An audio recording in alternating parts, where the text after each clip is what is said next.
जा दिन सतगुरु भेंटिया, 100 दिन लेखे जाने, बाकी समय व्यर्थ गया बिना गुरु के ज्ञान। तो पुण्यात्माओं, जिस दिन आपका आध्यात्मिक जन्म होता है वो आपका वास्तविक जन्म है इस पृथ्वी मंडल पर। फागुन की अमावस्या 17 फरवरी 1988 को इस दास को उपदेश मिला, इस दास का आध्यात्मिक जन्म हुआ। तो कहते हैं गुरु मेहर करे तो काग से हंस बना दे। उन्होंने अपनी मेहर से इस दास को, कव्वे को हंस बनाया और कहा कि आज के बाद तू उपदेश दिया करेगा। वो तो अंतर्यामी थे, समझ गए कि चिंता ना करना, तेरे साथ रहूंगा, तेरे साथ मेरा आशीर्वाद सदा बना रहेगा। और फिर कहा कि विश्व में तेरे समान संत नहीं होगा। नौकरी त्याग दी। एक ही काम हो सके था, या तो परमात्मा का आदेश पालन हो सकता है या फिर वो दूसरी नौकरी हो सकती थी।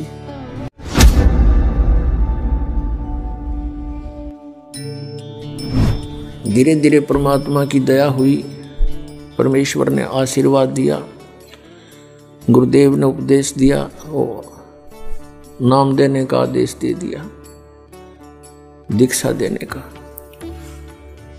दास ये सर्विस करता था। सर्विस के दौरान ही सैटरडे संडे को सत्संग करने लगा।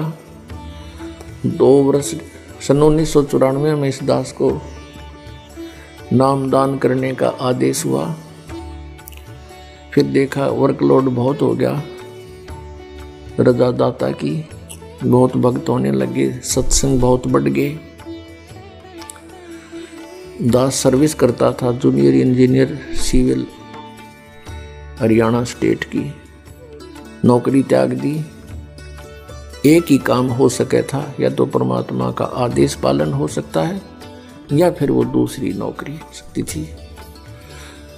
तो उसमें नौकरी त्यागने से पहले मन में बहुत विकल्प संकल्प उठे। बच्चों का क्या होगा, कहीं भूखे ना मर जाएं। फिर परमात्मा प्रेरणा देता कि यदि कल तेरी मृत्यु हो जाती है, तू क्या ठेकेदारी लिए बैठा है, इनका पालन परमात्मा ही करेगा। इस तरह की बहुत सी उतार चढ़ाव के बाद फिर परमात्मा ने दया बख्शी, या सेवा दे दी, मजदूरी दे दी इस दास को, उसके बच्चों को जगाने की, उन धनियों को जगाने की। दास को एक कुत्ते की ड्यूटी मिली, भौंकने की। आप सभी धनी हो, आप पिछले पुण्यकर्मी प्राणी हो, आपको जगाना इसलिए आवश्यक है कि आपके चोरी हो रही है, आपकी अनमोल जीवन नाश हो रहा है। जो जाग जाता है कुत्ते के भौंकने से आवाज सुनकर, वो अपना धन बचा लेता है। और जो उस समय भी गफलत कर जाता है, सोता रहता है, तो सुबह वो देखता है तो उसका बहुत लॉस हो चुका होता है। तो पुण्यात्माओं, ये वो शुभ दिन है, ये शुभ अवसर है जिसके उपलक्ष्य में ये 5 दिवसीय समागम किया गया। फागुन की अमावस्या 17 फरवरी 1988 को इस दास को उपदेश मिला, इस दास का आध्यात्मिक जन्म हुआ। उस दिन के बाद एक नए जीवन की शुरुआत हुई। आत्मा में न्यारी उमंग हुई। दिन रात भक्ति, मालिक की वाणी, सतगुरु का संग करने लगा। सन 1994 में दास ने कभी ये सोचा नहीं था स्वप्न में कि मुझे कोई ऐसा जिम्मेवारी की पोस्ट मिलेगी, दास को ये नौकरी मिलेगी या मजदूरी मिलेगी। कभी भी नहीं सोचा था। दास क्या करता था, अपने आसपास के संबंधी मित्रों को, वैसे जो भी संपर्क में आता था, परमात्मा का ज्ञान सुनाता था, उनको तैयार करके अपने गुरुदेव से उपदेश दिलाता था। सन 1994 के अंदर गुरुदेव ने मैं कुछ भक्तों को नाम दिलाने लेकर गया था। ऐसे बैठे थे बरंडे में, सामने सैकड़ों भक्त विद्वान थे। उस समय मेरे पूज्य गुरुदेव जी की आयु लगभग 105-6 वर्ष की हो चुकी थी और इतना सुंदर चेहरा था, लाल शरीर था। 104 वर्ष की आयु में उनका चेहरा देखने योग्य था, वृद्ध अवश्य हो गई थी। और एकदम कहा कि रामपाल इधर आ। मैं बहुत पीछे बैठा था, दास की हिम्मत नहीं होती थी उनके सामने, क्यों डर लगता था कि सतगुरु के दरबार में मेरी थर थर कांपे दे और ना जाने किसी बात पर मारा टूट न जावे दे, कोई ऐसी गतिविधि ना हो जाए जिससे गुरु जी क्षुब्ध हो जाए। इसलिए दास बहुत डर कर रहता था। नाम देने वाले आगे बैठे थे, दास बहुत पीछे बैठा था। और भी बहुत से नाम लेने वाले, दीक्षा लेने वाले आए हुए थे और दास भी 5-7 को लेकर गया था, वो भी उन्हीं में विराजमान थे।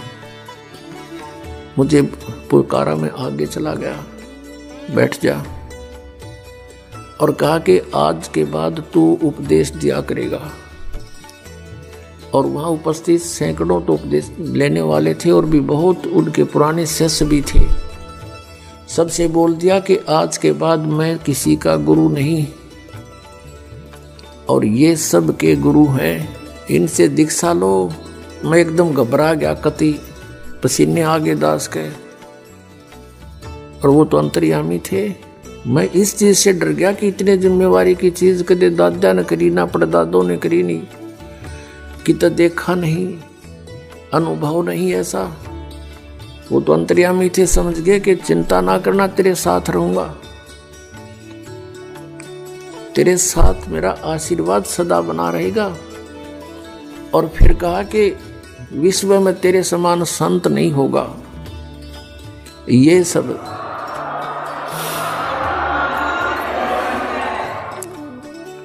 अब पुण्यात्मा, उस समय दास अपने को भगत भी पूरा नहीं मानने था और उन्होंने इतनी बड़ा आशीर्वाद दे दिया कि तेरे समान विश्व में कोई संत नहीं होगा। तो कहते हैं गुरु मेहर करे तो काग से हंस बना दे। उन्होंने अपनी मेहर से इस दास को, कव्वे को हंस बनाया, अपने ही आशीर्वाद से संत बनाया। उस समय हमारी बाल बुद्धि थी, ये बात समझ में नहीं आई कि मेरे जैसा एक तुच्छ प्राणी और विश्व में मेरे समान कोई संत ना होगा। ये बात गले नहीं उतर रही थी, लेकिन गुरु की जो वचन है वो उसमें दोष भी दिखाई नहीं देवा था। जैसे कोई छोटा बालक होता है और उसको कोई कहता है कि बेटा वो पेन ला, वो जैसे पेन रखा होता है, ये पेन रखा हो और वो बच्चा उठा लेता है, वो पूछता है डैडी ये क्या है, पिताजी ये क्या है।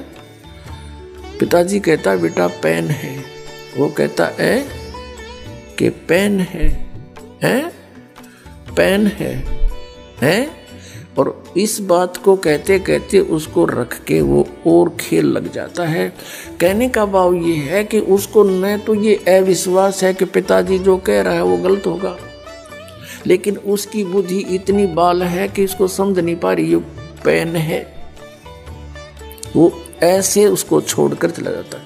तो इस दास की अब वो ऐस स्थिति थी। उन्होंने कहा कि तेरे बराबर विश्व में कोई संत नहीं होगा। तो उस समय दास ऐस स्थिति में था और वो जो कह रहे थे तो पेन था ही। तो अब इस बात का कुछ एहसास हो रहा है, क्योंकि अन्य संतों ऋषियों के जो अनुभव देखे दास ने, इनके पास तक खख भी को नहीं अध्यात्म ज्ञान का। तो हम इस योग्य नहीं थे, गुरु जी के आशीर्वाद से हो गए, यो ज्ञान हो गया, बुद्धि खुली और इन महर्षियों के अंदर इनके झांक के देखा, इनके खुले वो बोरे जिन पर ISI मार्ग ला रखा, गोबर पर रखा था इन्हें सब ने। किसी के पास मोक्ष मार्ग नहीं, सबकी दुर्गति हुई। पिछले इतिहास बतावें, हमारे ग्रंथ कहते हैं कुछ, ये हमें बता रहे थे उसके विपरीत। तो ये संत नहीं थे। आज आपके समक्ष है क्योंकि बुद्धिमान समाज है। तो पुण्यात्माओं, जिस दिन आपका आध्यात्मिक जन्म होता है वो आपका वास्तविक जन्म है इस पृथ्वी मंडल पर। शरीर के जन्म तो असंख्यों हो लिए, जन्म तो वो भी है क्योंकि शरीर स्टार्ट हुआ, और अब आत्मा का जन्म समझो, आध्यात्मिक जन्म उसका उस दिन है जिस दिन सतगुरु मिल गए। जा दिन सतगुरु भेटिया सो दिन लेखे जाने, बाकी समय व्यर्थ गया बिना गुरु के ज्ञान। कि यही समय हमारा उस दिन से लेखे लगा जीवन जिस दिन से पूर्ण संत मिले। नकली गुरुओं से उपदेश लिया हुआ व्यर्थ है।